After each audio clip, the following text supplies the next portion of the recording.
A gente tem falado muito sobre a ascensão da extrema-direita pelo mundo, como é um fenômeno global e tem sido bastante preocupante, porque representa valores muito prejudiciais, né? São racistas, supremacistas brancos, são xenófobos, são intolerantes, são contra minorias como um todo e atualmente representam, de fato, uma grande ameaça a muitas democracias pelo mundo. Como já disse em alguns vídeos anteriores, atualmente nos Estados Unidos a maior preocupação é terrorismo doméstico de grupos extremistas de direita.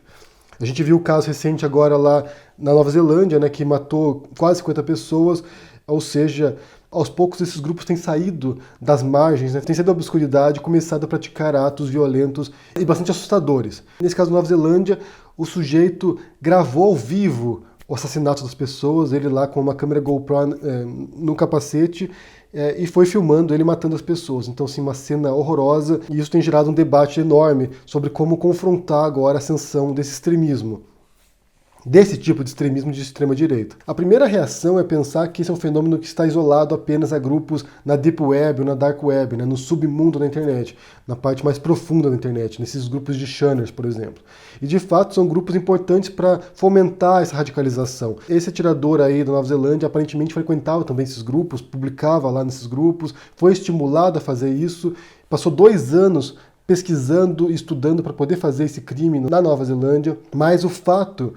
E aqui eu vou deixar linkado algumas reportagens do The Guardian sobre isso, que está fazendo uma série de artigos sobre a ascensão da extrema-direita. Já tem tempo que eles fazem sobre isso, mas agora, nesse caso, sobre radicalização.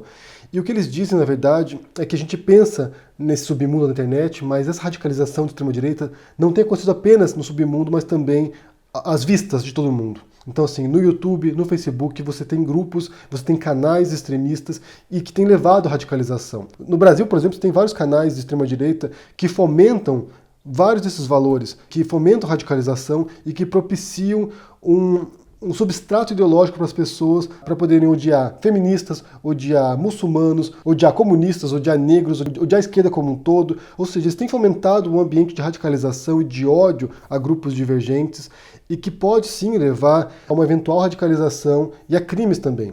Crimes de ódio, crimes de violência de extremistas de direita contra grupos minoritários ou contra grupos opositores. Tende a haver um foco em relação a grupos extremistas islâmicos, por exemplo, né, porque foram os grupos que mais cresceram dos anos 60 em diante, e com 11 de setembro em Nova York isso mudou drasticamente a natureza do terrorismo global, foi um marco nesse momento do terrorismo global. Mas hoje em dia a gente tem visto, além do fundamentalismo islâmico, que são grupos radicais também dentro do mundo islâmico, você tem visto também a ascensão de grupos extremistas de direita.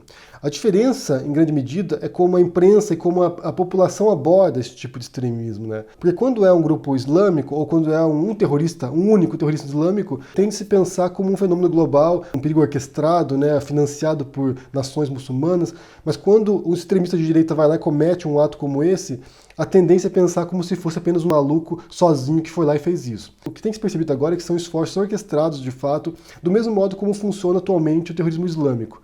Há uma tendência de estimular esse comportamento na internet, de radicalizar esse comportamento na internet, em grupos na internet, ou pelo YouTube, ou por canais na Dark Web, com outras pessoas estimulando esse comportamento. Então, assim, tem que ser pensado não como um fenômeno isolado, não como um lobo solitário que pegou uma arma e foi lá e matou pessoas, mas como algo internacional, como uma rede de pessoas extremistas que estimulam esse comportamento, que estimulam o ódio a quem é diferente. Um dos artigos que eu vou linkar aqui, que se chama A Perfect Platform, Internet Abyss Become a Far-Right Breeding Ground, que seria a plataforma perfeita, o abismo da internet se torna o solo fértil para a extrema-direita. Ele fala justamente sobre isso, né? Como não apenas esses grupos da Dark Web, mas também o próprio YouTube e o Facebook têm servido como plataforma para esses grupos. O próprio algoritmo do YouTube favorece a radicalização das pessoas, o extremismo das pessoas, favorece conteúdos cada vez mais extremados.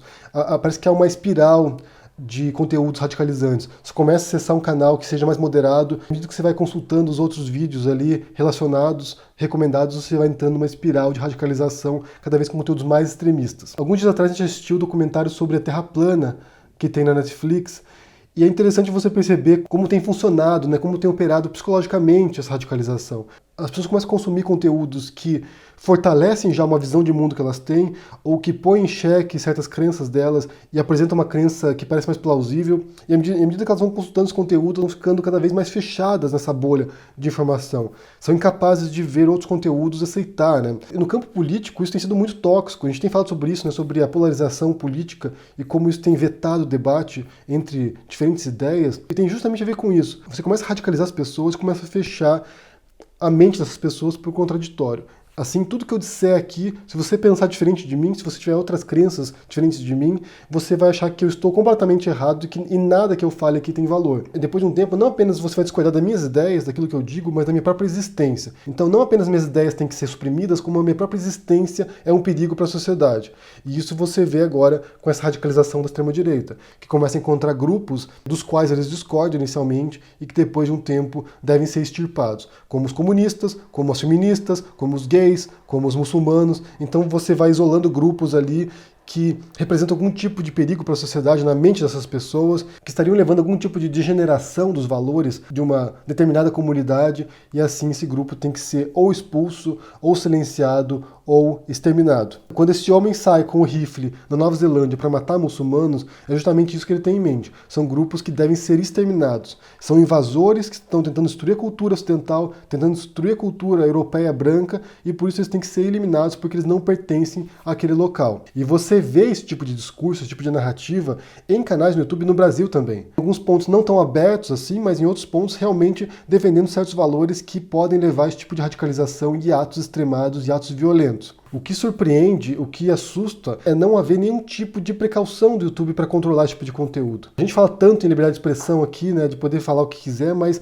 há limites, gente. Não é possível que uma pessoa venha aqui, estimule o ódio contra grupos e isso não seja passível de nenhum tipo de punição ou nenhum tipo de controle.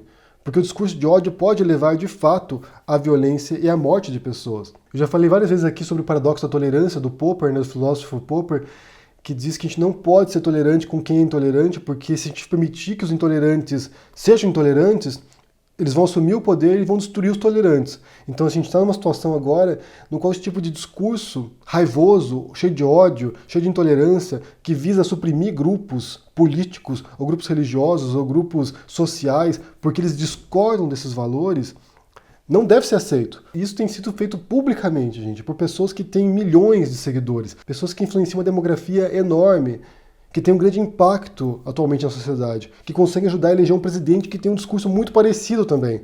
Ou seja, esse confronto contra ideias intolerantes é um papel que a gente tem que exercer aqui. É evidente que sempre vai aparecer alguém falando assim, mas isso aqui não é só a extrema-direita que faz, não, a extrema-esquerda também faz. E de fato, a intolerância parte de vários pontos diferentes, não é apenas da extrema-direita, mas nesse momento agora o que a gente tem visto é uma enorme ascensão da extrema-direita, uma enorme influência política no Brasil, então é o que é mais preocupante nesse momento específico. Se a gente tem falado sobre esse assunto aqui recorrentemente, é porque de fato é um assunto que preocupa agora. Talvez no futuro, talvez daqui 10 anos, a extrema-esquerda seja o perigo, mas nesse momento não é. Nesse momento o que a gente tem é uma extrema-direita no poder, uma extrema-direita influente e que propaga um discurso de ódio e de intolerância o tempo todo. E para isso levar à radicalização das pessoas e a atos de violência contra outras pessoas também, isso é um passo.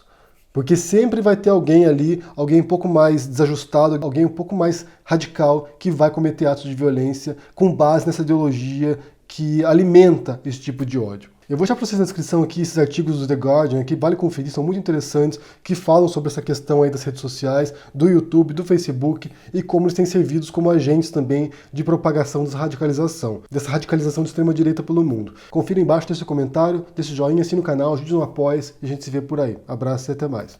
Tchau!